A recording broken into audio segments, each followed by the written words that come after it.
Disruptions like this have become a pandemic reality. Congested ports and shipping containers with nowhere to go. You can see we have more than 100 containers sitting in my yard. Add to that a growing shortage of truck drivers and an uptick in demand for goods. And the supply chain, well, it is struggling to keep up.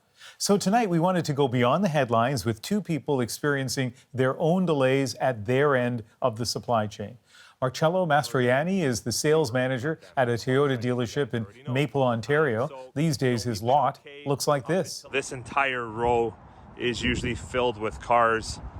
As you can see, it's kind of scarce right now. And Lisa Robitaille runs Bread by Elise with her daughter from her home kitchen. She spent months waiting for a new oven after the old one broke down. And here are Lisa and Marcelo. Thanks to both of you for joining us. Hi, Ian. Thanks for having me. Lisa, walk us through what happened when you needed to buy a new oven for your business at the beginning of this year. So it was in March of 2021, and my oven completely stopped working. So I went and was trying to buy a specific one because I have a micro bakery in my home, so I need a really good oven. The one that I had, nobody would take my order. It's not available. So I found one store that would take my order, and they said it would be in June. So I said, okay, from March to June, I think I can handle it. June came along, they pushed it back again until August. And then when August came along, it was the middle of December. So I said, you're going to have to give me something else. So that's really, I've been waiting 7 months. So I don't know much about ovens. I certainly don't know about running a micro bakery. So what did you end up doing when you couldn't get the oven of your dreams? Oh, so, well, Marketplace became my best friend, and I found these really awesome Wolfgang Puck little mini ovens. They're pressure ovens, so I do sourdough, and you need steam, and these things are beautiful. They just hold the steam, and yeah, that's what I've been doing for 7 months. Yeah. Marcelo, I've heard a lot of stuff about the car business. You see it every day at your dealership. Tell us how things are right now compared to normal times. Yeah, so Ian, things are interesting to say the least. We typically have anywhere from, just over around 150 vehicles on our dealership lot at Maple Toyota, where I'm at. And unfortunately, right now, we probably have anywhere between 10 and 15 on a good week available to us to be able to sell and deliver. Most of what we're selling and delivering now they're factory orders. So we're selling factory orders at this point. When did you get the first indication, Marcelo, that there was going to be a supply problem? So we did get notification from Toyota, probably, I would say, July of 2021. And prior to that, we all kind of heard about this already happening in the US. We didn't think it would trickle to Canada. So, after we got notification, we didn't really see any delays for about 30 days. So we figured, we're in the clear.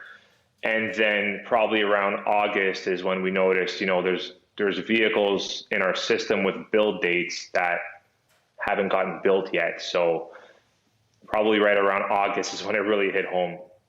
Lisa, you run, as we pointed out, a small business. You've been hoping to scale things up. So you don't have the oven you were hoping to have. What kind of financial and for that matter, emotional toll has this supply chain delay caused?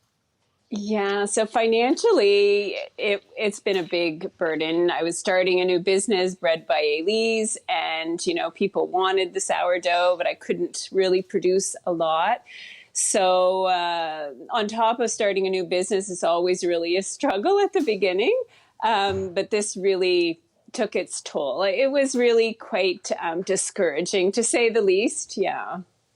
And Marcelo, I can't imagine what it's like for a car salesman not to have cars to sell. Like normally you walk on that lot, there are lots of choices. If you order, it doesn't take long. So, how are you doing and how do you explain all of this to your customers?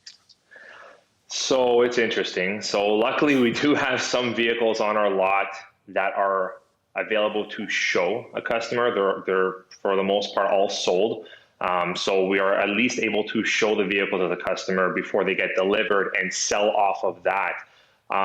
in relation to dealing with the customers, we're very upfront, we're very honest right away from the get-go. For the most part, almost 95% of the customers that walk in kind of already have an idea of what's going on. And we just tell them as it is right from the beginning. We're gonna provide you with a factory order. It may take months to arrive, and we'll revisit everything once the actual vehicle arrives. But yeah, it's been interesting. Marcelo, I'm searching for a silver lining here, and I guess if there is one, it's if people have used cars, if they have a car that they're ready to sell, this is actually a seller's market for them. Yeah, absolutely. With regards to pre-owned vehicles, yes, because of the lack of supply from the manufacturers bringing in new cars in a timely fashion as we're used to, pre-owned vehicle sales and pre-owned vehicle values are up. So yeah, if you do have a trade-in, something that's a couple of years old, it's worth a pretty penny for sure. So it's not a bad time to make a call to change that. Yeah, definitely. And Lisa, we have less than a minute, but you hope to have that new oven in June and then August, and then finally realized you had to go in a different direction. Is it worth trying to place an order again, a new order? Well, I have a new Frigidaire professional oven. I'm just trying to figure it out. It's not really working like I would hope. But yeah, there's no trading that in. That's the oven I have, and there's no going back. So unfortunately, yeah. All right. Well, I hear that it's tough, but you look as if, both of you look as if you're weathering this pretty well. So thank you very much for talking to us about it tonight. Oh, you're welcome. Thank you very much.